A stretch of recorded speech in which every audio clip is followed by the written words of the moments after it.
Assalamualaikum warahmatullahi wabarakatuh. Nama saya Hawari dengan NIM 119305050 dari jurusan Ilmu Hukum semester 6 kelas B UIN Sunan Gunung Jati Bandung. Saya di sini akan membuat tutorial mengenai pembuatan surat somasi untuk tujuan pemenuhan tugas UAS praktek penanganan perdata yang diampu oleh Wawan Muhwan Hariri SHMH dan Ahmad Jamaluddin SHMH. Oke, tanpa pikir panjang lagi kita langsung masuk ke pokok bahasan. Demikian surat somasi yang sudah terlampir. Di selanjutnya saya akan menjelaskan mengenai struktur-struktur dari surat somasi yang ada di sini. Pertama adalah tanggal. Nah, di sini ada penulisan tanggal itu harus tepat.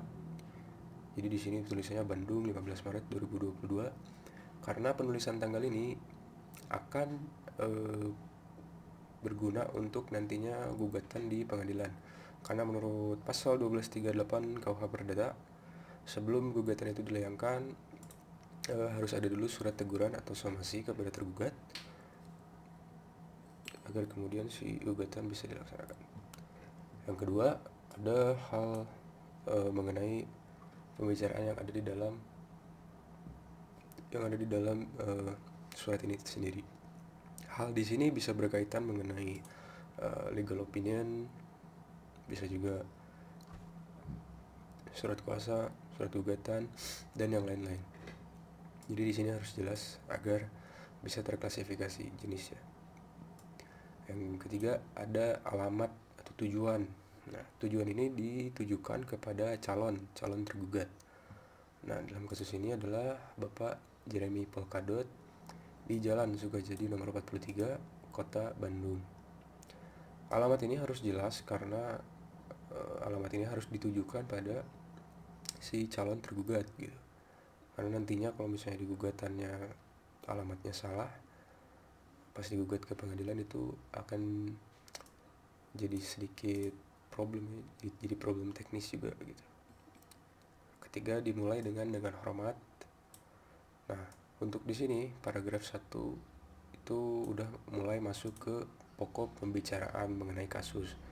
Nah, sebelumnya kasus dari yang ada di sini tuh, yang ada di tulisan sini itu berbicara mengenai utang piutang. Jadi di paragraf 1 itu bersamaan dengan surat somasi ini kami melayangkan peringatan agar Anda segera melunasi kewajiban utang yang masih tersisa sebesar 50 juta rupiah sesuai dengan perjanjian yang ditandatangani pada 14 Desember 2020 lalu. Di paragraf kedua kemudian dituliskan dalam utang piutang dituliskan mengenai tanggal jatuh tempo serta keringanan-keringanan lainnya yang diberikan oleh calon penggugat. Nah, untuk kasus ini itu tulisannya berdasarkan kesepakatan pembayaran seharusnya diterima dalam tempo 365 hari dengan keringanan sebanyak 90 hari yang mana jatuh pada 14 Maret 2022 yang lalu. Namun hingga saat ini pembayaran utang belum juga diterima. Nah, untuk paragraf ketiga di sini si calon penggugat memberi keringanan kedua untuk calon tergugat terkait dengan pelunasan utang yang belum terselesaikan. Tulisannya adalah, saya harap Anda segera menyelesaikan kewajiban yang tertunda, yakni pembayaran utang sebesar 50 juta rupiah paling lama 30 hari setelah surat somasi ini dikirim. Apabila tidak kunjung dibayarkan, akan ditempuh upaya hukum yang lebih serius. Untuk paragraf terakhir, di sini ada permohonan dari calon penggugat kepada calon tergugat untuk itikat baik serta kerjasamanya, dan dalam hal ini untuk pelunasan utang gitu. Mohon kerjasamanya dan itikat baiknya untuk menghubungi saya terkait pelunasan utang. Demikian surat somasi ini dibuat, mohon untuk dimengerti sebaik-baiknya. Jadi di sini selain memberi soal keringanan, si calon penggugat juga masih menggunakan itikat baik, yaitu dengan melakukan permohonan kepada calon tergugat untuk menyelesaikan utang-utang yang masih tersisa. Di terakhir adalah hormat saya dan di bawah adalah nama dari calon penggugat yang di sini namanya Aceng Fikri.